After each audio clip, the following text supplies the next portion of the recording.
Good afternoon, friends. Today we will discuss Unit 4 of International Business.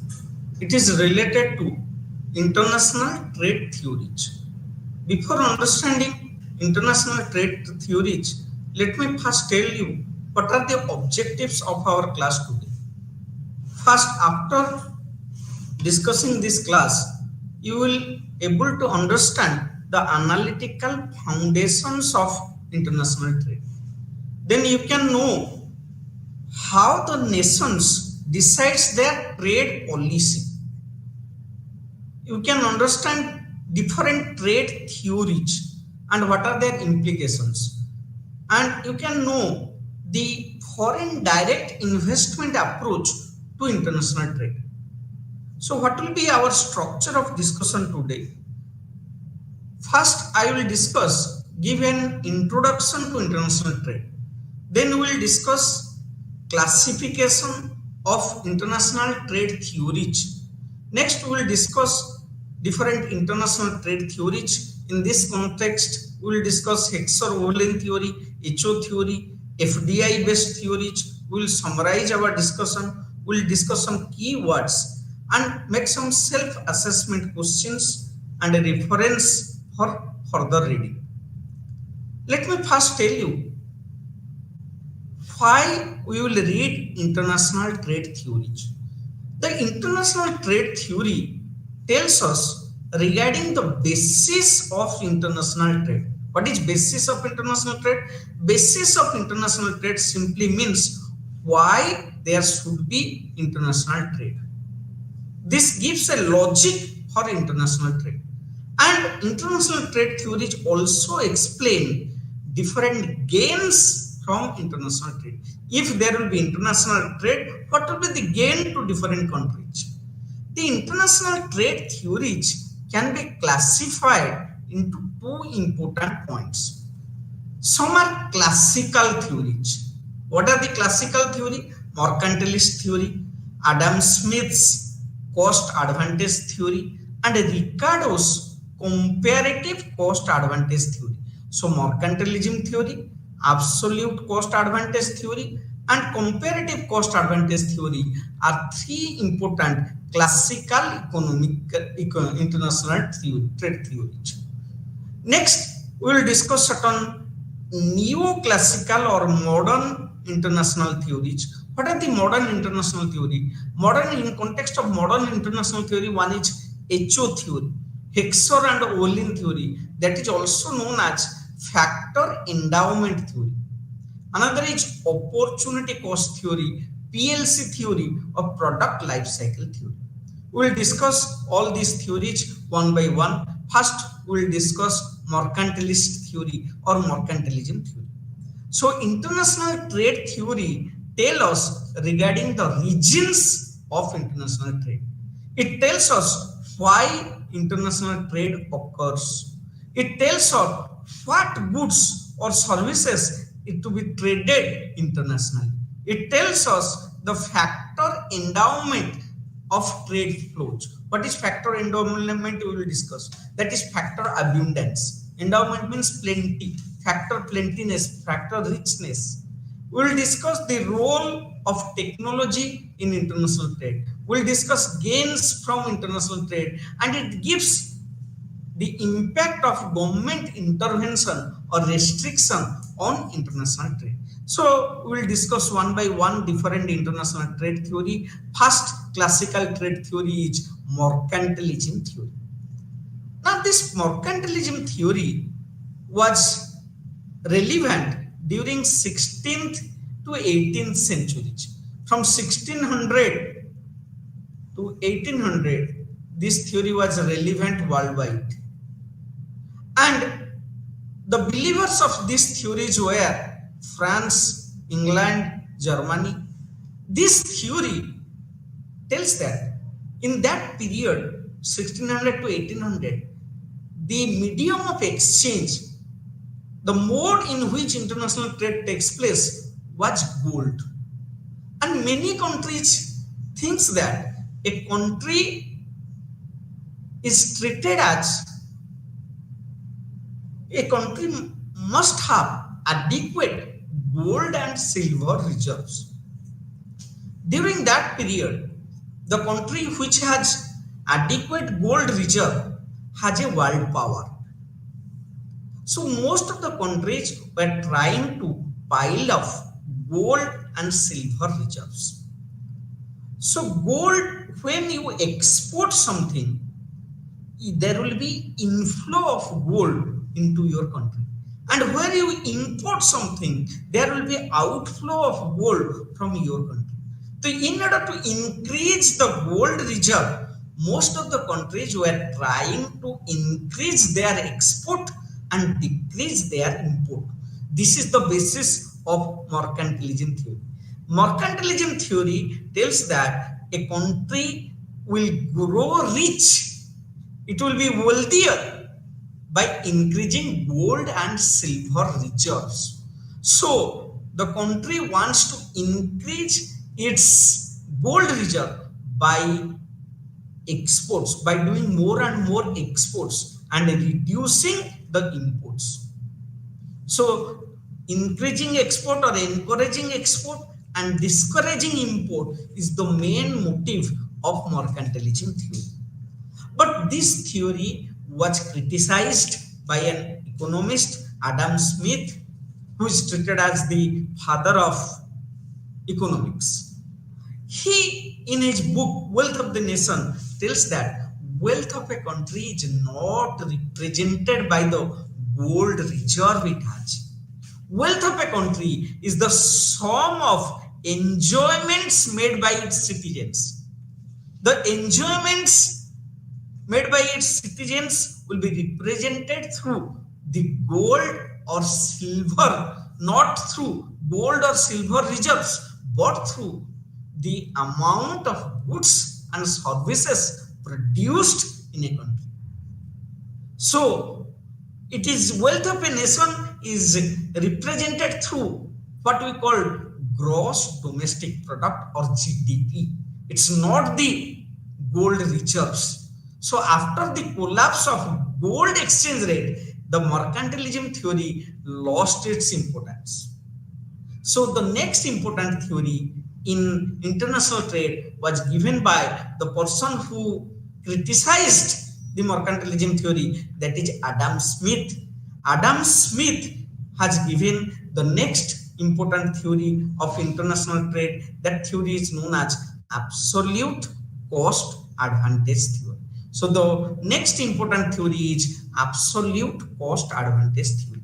The absolute cost advantage theory is a 2 into 2 into 1 theory. What is 2 into 2 into 1?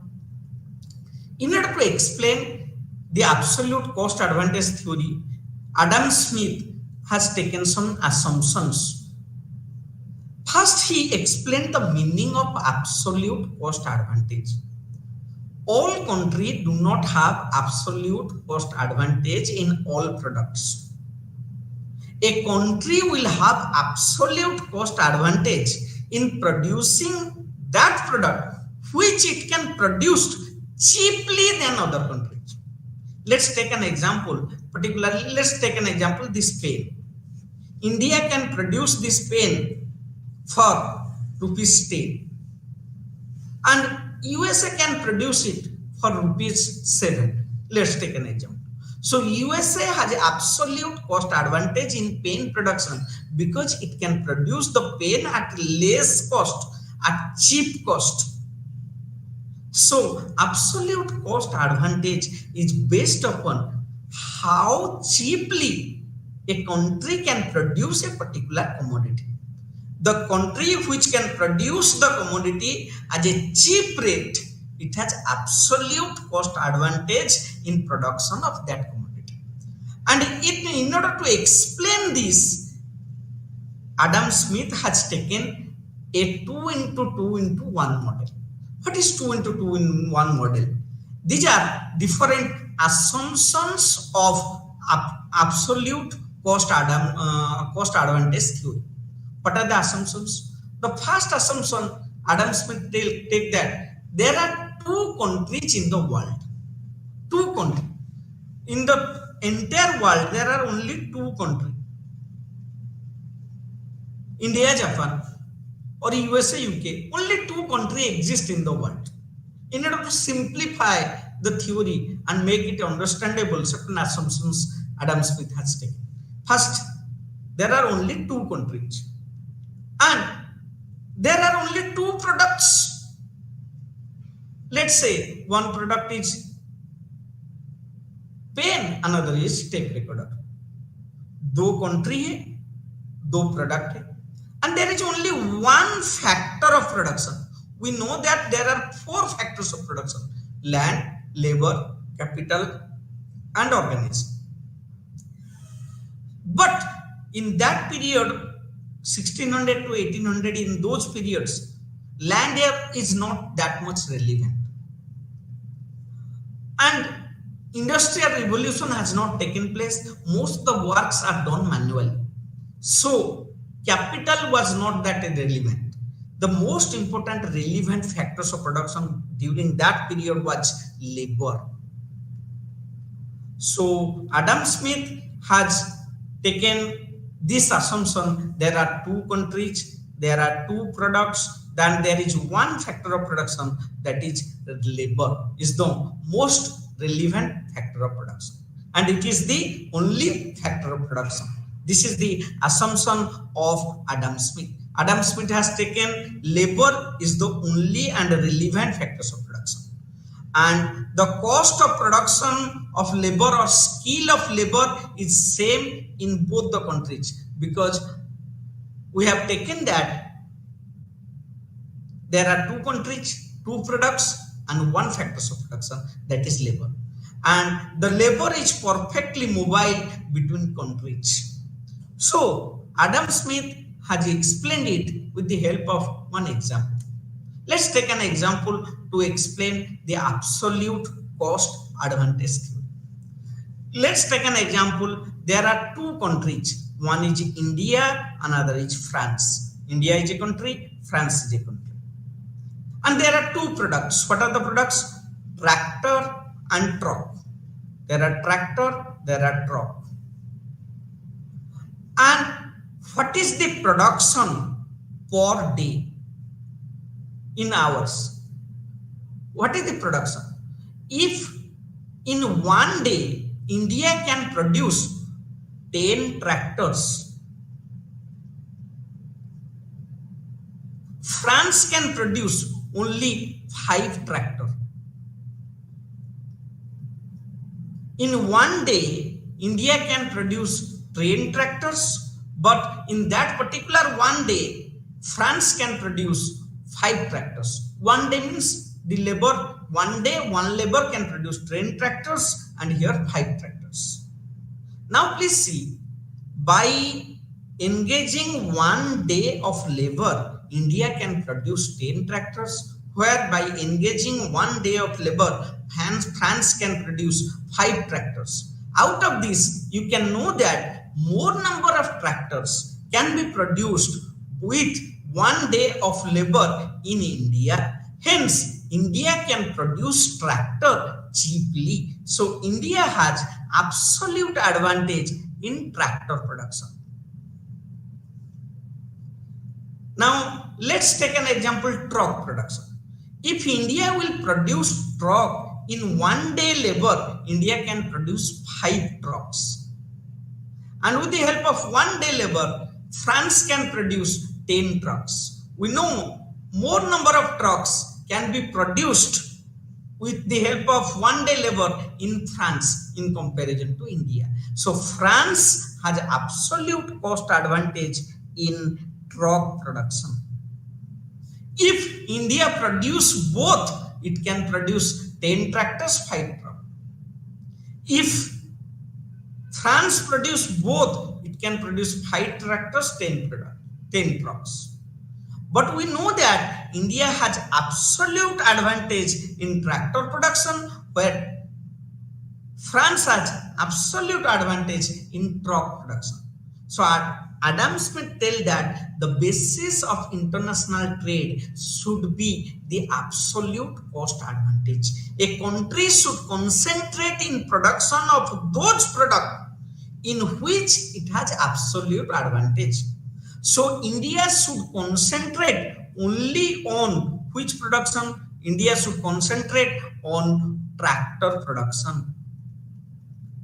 And France should concentrate on truck production. Instead of producing both, India should produce tractor and France should produce truck. And India should import truck from France and France should import tractor from India. And by doing this, they can increase the wealth of their individual nation. Because before international trade takes place, there are only 15 units produced, now 20 units.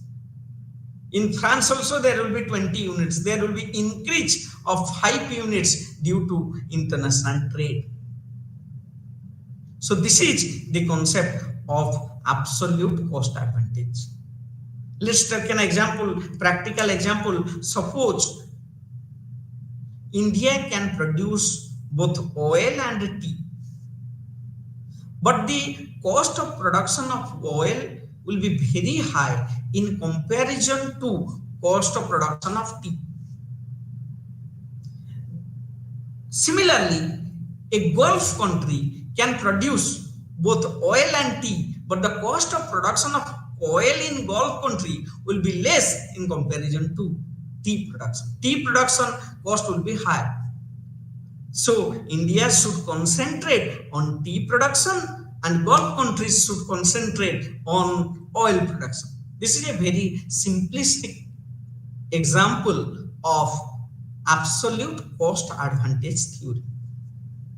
Next, but this theory was criticized by another economist, that is David Ricardo, in 1817. He has explained his theory. He has taken also the 2 into 1 assumption. What is 2 into 1 assumption? There are 2 countries, there are 2 factors of production, there are 2 countries, there are 2 commodities, there is 1 factor of production. That 1 factor of production is labor. What comparative cost advantage theory tells? Let's take an example. Labor required for producing 1 unit of jute. There are 2 commodities, jute and leather. There are 2 countries, India and France. In India, for producing 1 unit of jute, 120 labor hour is required. And in India, in France, for producing 1 unit of jute, 80 labor hours is required.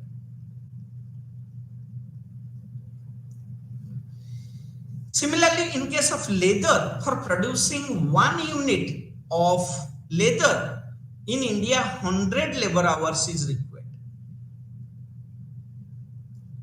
And for producing leather in France, 90 labor hours is required. Now please see, if we will see absolute cost advantage, what does absolute cost advantage theory tell? Absolute cost advantage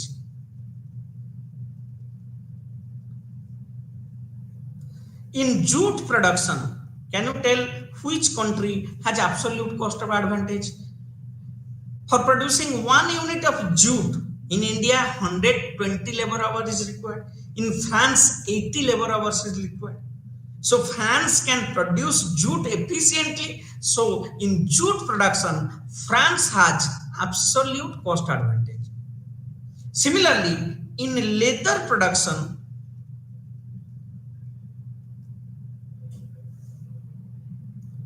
for producing 1 unit of leather, India requires 100 labor hours, but France requires 90 labor hours. So France can produce 1 unit of leather efficiently than India. So in leather production, France has absolute cost advantage. So Adam Smith's theory, Adam Smith tells that in this case, international trade, what France will produce both jute and leather.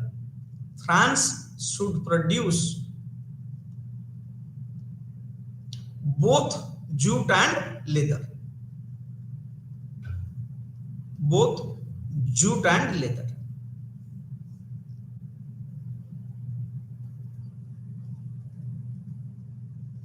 France will produce both jute, France will produce both leather.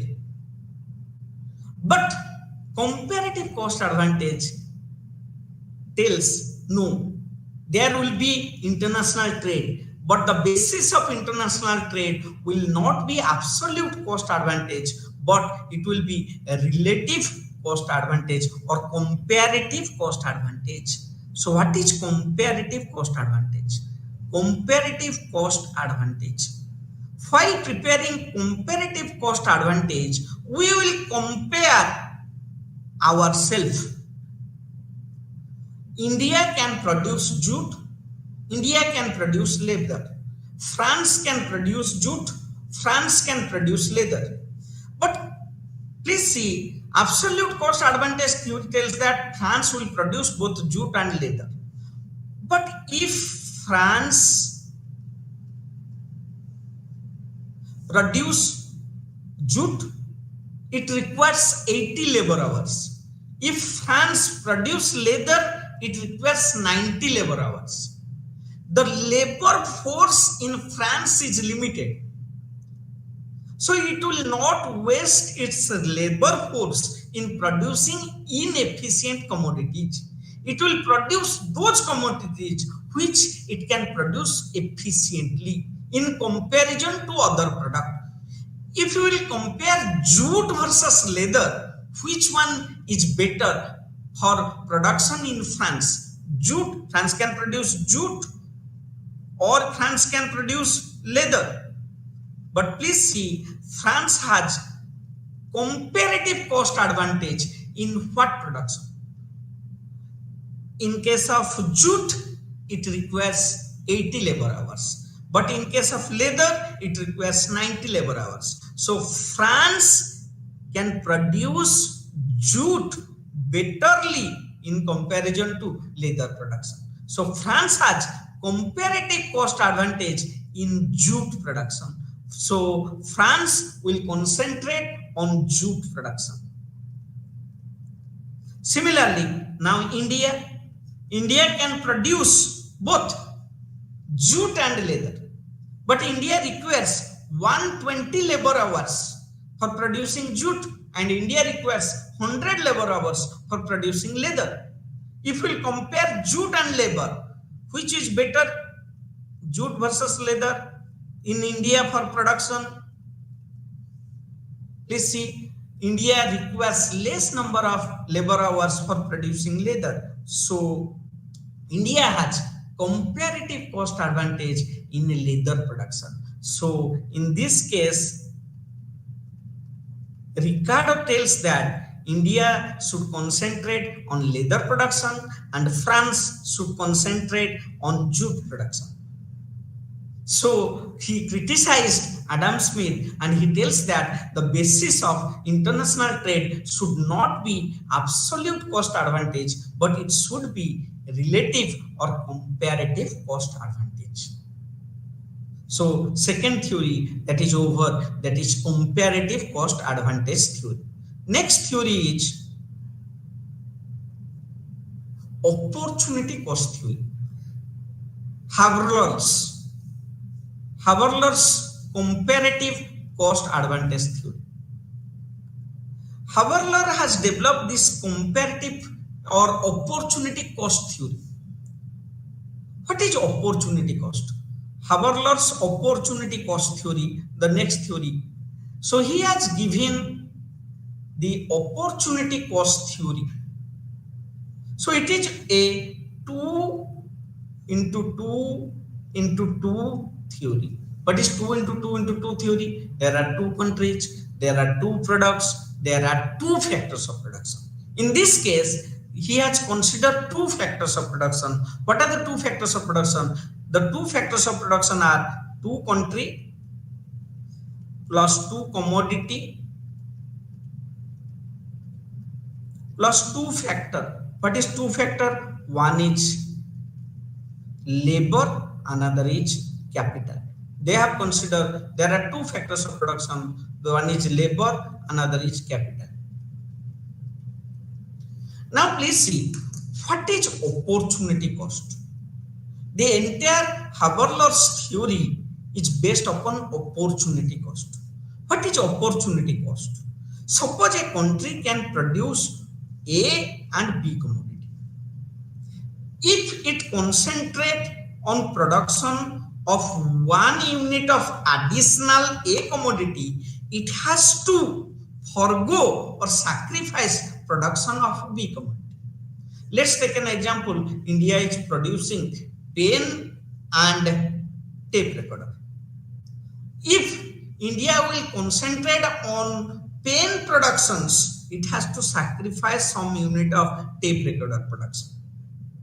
If India concentrate on tape recorder production, it has to sacrifice some unit of pen production. And this sacrifice is known as opportunity cost. So, opportunity cost, if there are two productions, one is A, another is B, two commodities are there. So, opportunity cost is the unit sacrificed in order to obtain one additional unit of commodity A. If you are producing 20 units of commodity A and 20 units of commodity B, suppose there are two commodities A and B, you are producing 20 units of A and 30 units of B. If you will produce 21 units of A, you have to sacrifice some unit of B. Suppose you can produce 28 units of B. So in order to get one additional unit of A, you sacrifice 2 units of B, and your sacrifice ratio is 1:2. And this is known as opportunity cost.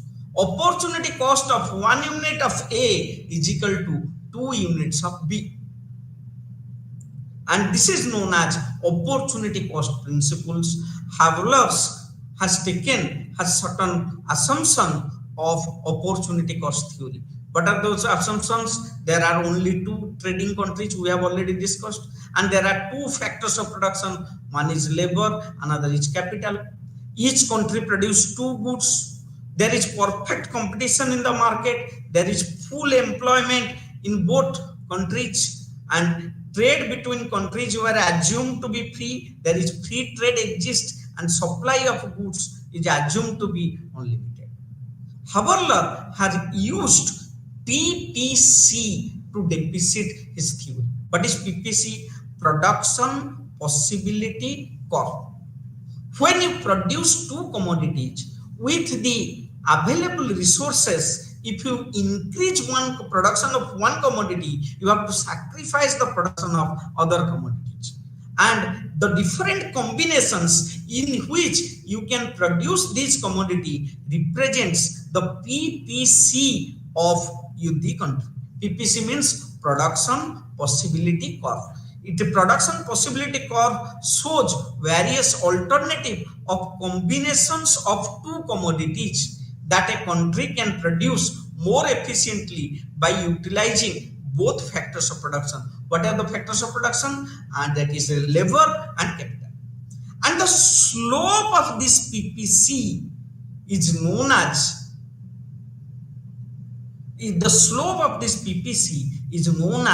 MRT. What is MRT? Marginal rate of transformation. So marginal rate of transformation is the slope of PPC curve. It calculates the amount of one goods that a country must give up to obtain an additional unit of another goods. With the help of production possibility curve, he explains his theory of international trade, which is based upon opportunity cost.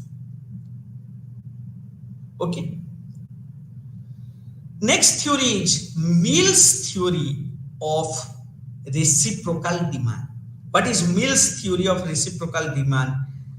And this Mill's theory of reciprocal demand is given by J.S. Mill. And he applied Ricardo's concept of comparative cost with some assumption. And his reciprocal demand is based upon demand elasticity in both the countries for two commodities. It is also a 2 into 2 into 1 theory. So he has used, J.S. Mill has used a concept known as offer curve to explain. And the offer curve has already been given by Marshall and Edgeworth. They have introduced the concept of offer curve, and with the help of offer curve, but J.S. Mill has given his particular theory of international trade, and it is a 2 into 2 into 2 theory. So what is 2 into 2 into 2? Two commodities, two goods, and two factors of production. What are the two factors of production? One is labor, another is capital. So there are two countries, two goods, two factors of production. And it is based upon comparative cost principle, that is perfect competition and full employment. These are additional assumptions of what is J.S. Mill's theory of international trade. And goods are produced under constant return to scale. And he has explained the concept called J.S. Mill's reciprocal demand theory of international trade. So with this, we have discussed some of the important international trade. First, we have discussed mercantilism theory. Next, we have discussed our mercantilism theory tells that a country should encourage export and discourage import, because export will bring gold and import will take away gold from the country. Next is Adam Smith's absolute cost advantage theory. This theory tells that a country should produce those commodities which it can produce at a cheaper rate, in which it has absolute cost advantage. Next, comparative cost advantage, it is given by Ricardo, and he has tells that the basis of international trade should not be absolute cost advantage but comparative cost advantage. Next, Haberler's opportunity cost theory, where he has used a concept that is PPC to explain the international trade, production possibility curve. And next one is J.S. Mill's reciprocal demand curve, where he has introduced the concept of offer curve to explain the international trade. Next, we will discuss another important theory of international trade, that is Hexer and Oberlin theory. or HO theory of international trade. What is Hexer and Olin theory or HO theory of international trade? This theory were given by two Swedish economists, Hexer and Olin. On the basis of this, their name, it is known as HO theory, Hexer-Olin theory. This theory is also known as factor endowment theory. We will discuss what is factor endowment theory. Factor endowment theory. This theory, he has given this theory in his paper in 1919, which is published in a book in 1933. And Hexer and Olin was awarded Nobel Prize for his theory in 1977. So it's a 2 into 2 into 2 theory. What is Hexer and Olin theory? First, there are certain assumptions of his theory. First assumption of his theory is there are two countries in the world.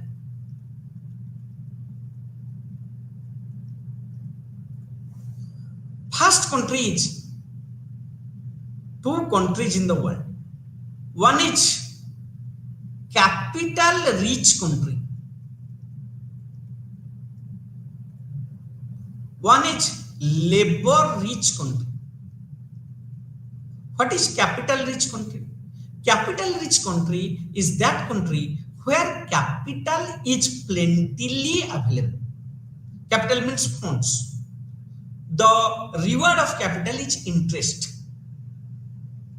If in a market potato is plentifully available, the cost of potato will be less. So in capital rich country, interest rate will be less. Interest rate is less, is low. Interest rate is low. Where interest rate is low? In capital rich country. Another is there is a labor rich country. What is labor rich country? Where labor is plentifully available. Like India, capital rich country like Japan. In Japan, interest rate is very low, near about zero. Many years it is a saturated economy where capital is plentifully available, opportunities are not there. So the interest rate in those countries are very low. Sometimes it becomes zero, near about zero. Next, there are certain labor rich countries where labor is damn cheap. Labor is plentifully available. India, Bangladesh, China, labor rich countries where wage rate is low. So first assumption of Hexer-Olin theory are there are two countries. What are two countries? One is capital rich country, another is a labor rich country. In capital rich country, capital is plentifully available and interest rate is low, and in labor rich country, wage is plentifully available and the wage rate is low. Then there are two type of products. What are two type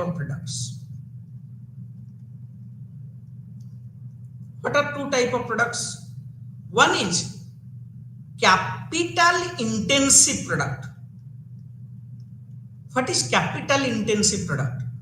Those products for which huge amount of capital or machinery is required. Those are known as capital intensive products, automated products. There are certain labor intensive products. What is labor intensive products? For which maximum labor hour is required, manual labor is required. Let's take an example, automobile. For automobile production, for car production, most of the work is done with the help of machines. So it's a capital intensive product. Garment production, agriculture is a labor intensive. So what Hexer and Olin tells that there are third assumption of Hexer and Olin is first one is two country, two product. Next third one is two factors of production. What are the two factors of production? Labor and capital. So what is the theory of Hexer and Olin? Hexer-Olin simply tells that the capital intensive products should be produced by capital rich country, because capital intensive products requires huge amount of capital, and it must be produced in those countries where capital is plentifully available, because in those countries the cost of capital or interest will be low. So the cost of producing capital intensive products will be less in countries. So for which they will have absolute advantage in capital intensive products. And labor intensive products must be produced by labor rich country, because the cost of labor or wage rate will be damn cheap in labor rich countries. So the crux of Hexer-Olin theory is a capital rich country should concentrate on production of capital intensive product, and a labor rich country should concentrate on production of labor intensive products. This is the crux of Hexer and Olin theory, or HO theory, or factor endowment theory. Endowment means plenty. Factor endowment means the factor which is plentifully available. If in your country labor endowment exists, labor is plentifully available, then you must concentrate on producing labor intensive product. And if in your country there is capital endowment or capital is plentifully available, then your country must concentrate on producing labor intensive product. That is the concept of Hexer and Olin theory, or HO theory, or factor endowment theory, or relative factor endowment theory, which is also known as Hexer-Olin theory. But there is a concept called Leontief paradox. What is Leontief paradox? One economist, he observed Wesley Leontief. He has conducted an input-output analysis of United States from 1947, and he divided 200 units into 50 sectors, 38 of which were discovered to be trading goods directly in international market. Leontief has made an empirical evidence, and he founds a paradox, a different crux of HO theory. He found that United States is a capital rich country.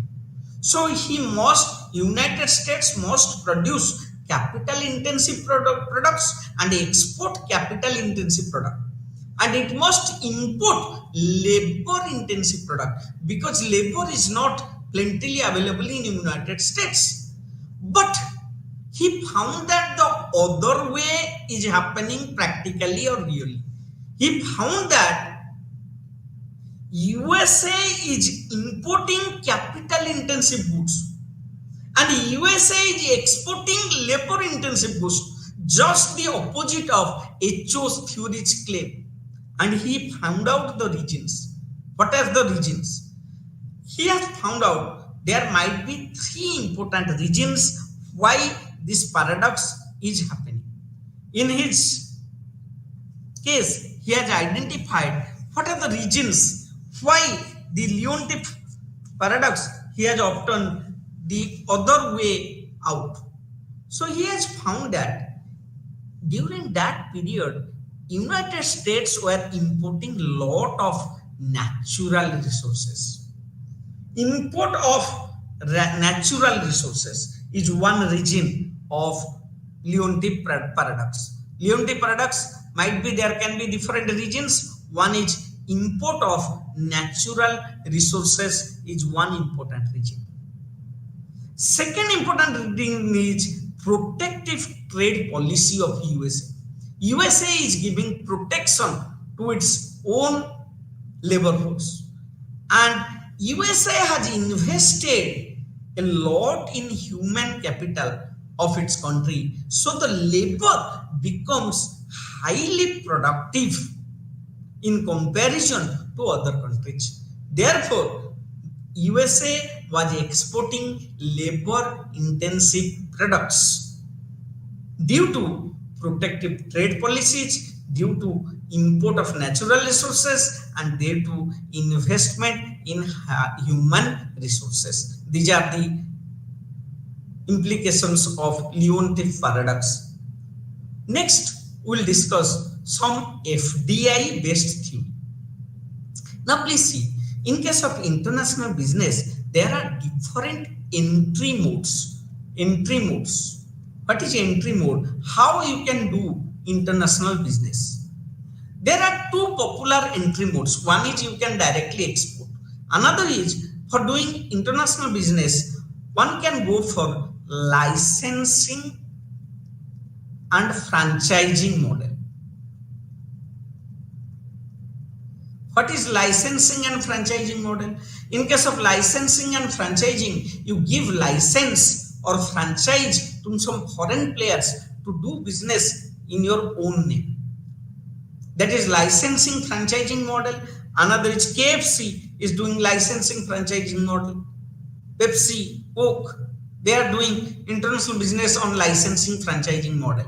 Another is you can go for FDI model. What is FDI? Foreign direct investment. You can directly invest in the host country. So there are two important entry modes for international business: licensing, franchising, and FDI. In today's class, we will discuss certain FDI based international theory. In case of FDI based international theory, the FDI based international theory explain why a country should follow FDI model for doing international trade. So there are different FDI based international trade theories. One of them is product life cycle theory. Product life cycle theory tells that a country's FDI follows certain patterns. Product life cycle theory.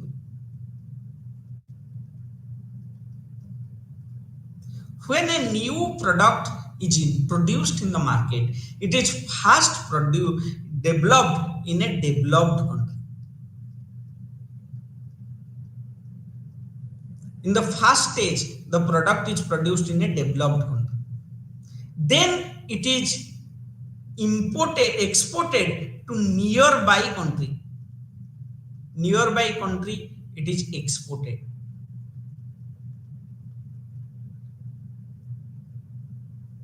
Then, when the product becomes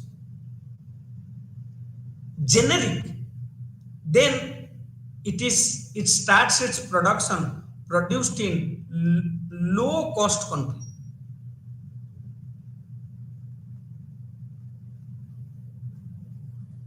And at last stage, it is the home country which start production of a product, he stops its production and he import it from low cost country. This is PLC theory. PLC theory tells that product life cycle theory. It tells during different stages of development of product, international trade moves from one country to another. In case of FDI based theory, there is a theory called market imperfection theory. What is market imperfection theory? Market imperfection theory tells regarding the approach of MNCs or MNEs in international trade. What is multinational enterprises or multinational corporations in international trade? So what does this theory tells? There is imperfect market. Market may be perfect or market may be imperfect. What is a perfect market? Perfect market is a market where there is large number of buyers, a large number of sellers, and there is homogeneous product, there are many features. And if there is imperfect market, the imperfect market may be in form of monopoly, where there is only one seller, or it can be in form of duopoly, there is only two seller, one seller, monopoly, duopoly, two seller, or it can be in form of oligopoly. Oligopoly means few seller. Generally, we know that international business is dominated by MNEs or MNCs, multinational enterprises. Hammer identified this market imperfection theory of this shows the behavior of MNEs in international trade. What does the behavior of MNEs tells? International multinational companies create imperfection in the market. What is imperfection? They create the market, they make the market a monopoly one, or duopoly one, or oligopoly one. That means there will be only one seller, or duopoly, like in soft drinks market, there is Pepsi and Coca-Cola, two players. In plane manufacturing, Airbus, Boeing, two players. Oligopoly means few players. The multinational companies create market imperfection with the help of better technology, with the help of innovations of better technology, with the help of access to capital, with the help of control of distribution system, with the help of economies of scale, with the help of advanced management techniques. They create entry barriers for other companies, and they create something which is known as market power. The multinational companies create market power and create market imperfection. The market power is created with the help of better technology they have, the access to better capital, the control of distribution system, and economies of product scale. They produce at a large scale so that per unit cost becomes damn cheap. Other players cannot compete. They introduce new management techniques, and by doing this, they create market power, and they create coalition in the market, and they create cartel like situation. They create cartels, they create groups, and they decide and influence the market. This is known as which theory? This is known as market imperfection theory.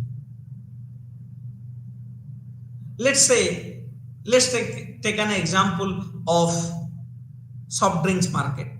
Let's tomorrow Coca-Cola and Pepsi combine together and tell that the per unit price will be 20, and we will be forced to buy the Coca-Cola or Pepsi bottle at 20 because there is no other choice available to us.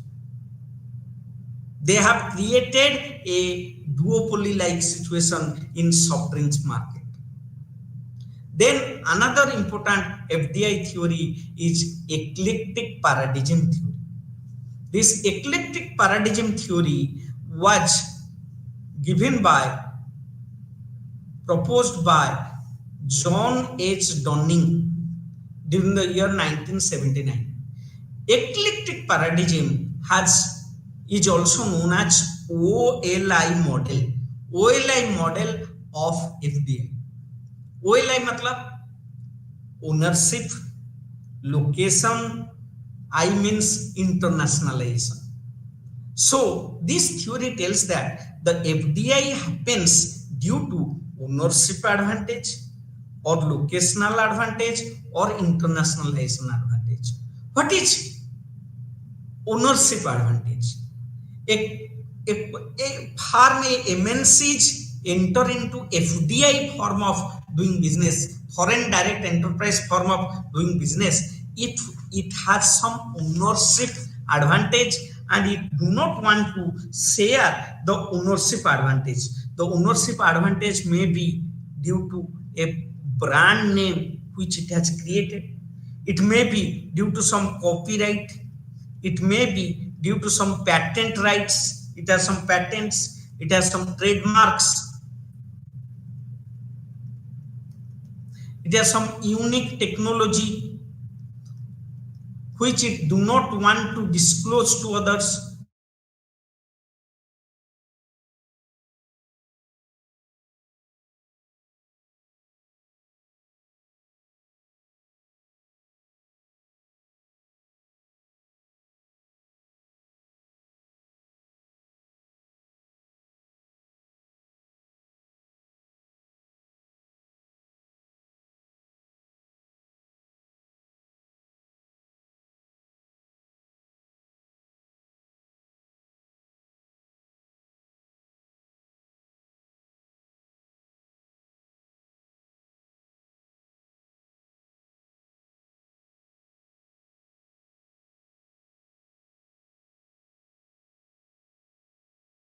At this, and we have an adequate reserve of iron ore.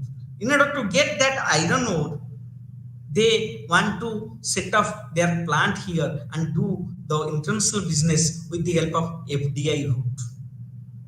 So if you have some natural advantage which you want to tap, you have cheap labor advantage. Most of the countries want to do business in China to get labor advantage, that is locational or geographical attractiveness of the host country force the MNCs to go for FDI model of doing international business. Third one is advantages of internationalization. The firm can create and exploitation their core competencies. Before doing for FDI, the firms, the MNCs calculate the net benefits of internationalizing their cross-border transaction. If they think that net benefit is positive, they go for FDI route of doing international business. So what is eclectic model? In nutshell, the theory tells that if a company does not have a ownership advantage, it will conduct its operation in domestic market and will not seek FDI. Once a company has domestic advantage, then it go think of doing FDI. If ownership advantage is available, the firm will examine whether it has a locational or geographical advantage. So once ownership advantage is available, the MNCs explore the locational and geographical advantage. If they do not have this, they produce it in home country and export it. Finally, they examine the benefit of internationalization and determine which process is most cost effective, whether to carry out the operation activities in the host country or to give license or franchising and not to pursue FDI. So there are three important advantages which must a MNC get to go for FDI model of doing international business, that is known as OLI model or OLI advantage: ownership advantage, locational advantage, and internationalization advantage to go for international business through FDI route. So let me summarize my discussion today. In today's class, we have discussed different international trade theory. We start our discussion by discussing Adam Smith's, first discussing mercantilism theory. Then we go for Adam Smith's absolute advantage theory. Next, we discuss Ricardo's comparative cost advantage theory. Then we discuss different other theories. Next, we discuss FDI based theories. In FDI based theories, we have discussed Hammer's theory. Then we have discussed that is OLI based international theory. So during our class discussion, we have discussed some important keywords One is absolute advantage. We have discussed what does absolute advantage means. Absolute advantage means it is measured in term of, it is given by a concept is given by Adam Smith. If a country can produce a commodity at a cheap rate in comparison to another country, then it has absolute advantage in producing that country, that commodity. Next is basis of trade. What is basis of trade? That is the factors that help international trade. Next is gains from trade. What is gains from trade? Gain arising from international trade which takes place on account of specialization, that is known as gains of trade. Next we have discussed comparative advantage. We have discussed the absolute advantage and comparative advantage. Comparative advantage is based upon opportunity cost. Then we have discussed production possibility curve or PPC.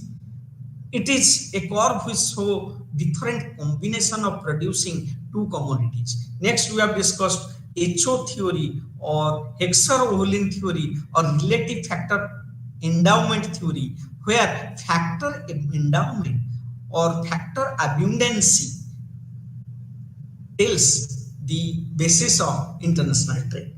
Capital rich country produce capital intensive product and labor rich countries produce labor intensive product.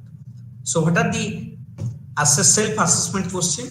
First one is theory of mercantilism. There can be Adam Smith's absolute cost advantage theory, Ricardo's comparative cost theory, Hexer-Ohlin's trade model, market imperfection and how MNCs use this. Another is Olli model or OLI model of eclectic theory. And these are certain reference for further reading. Thank you all for attending my class.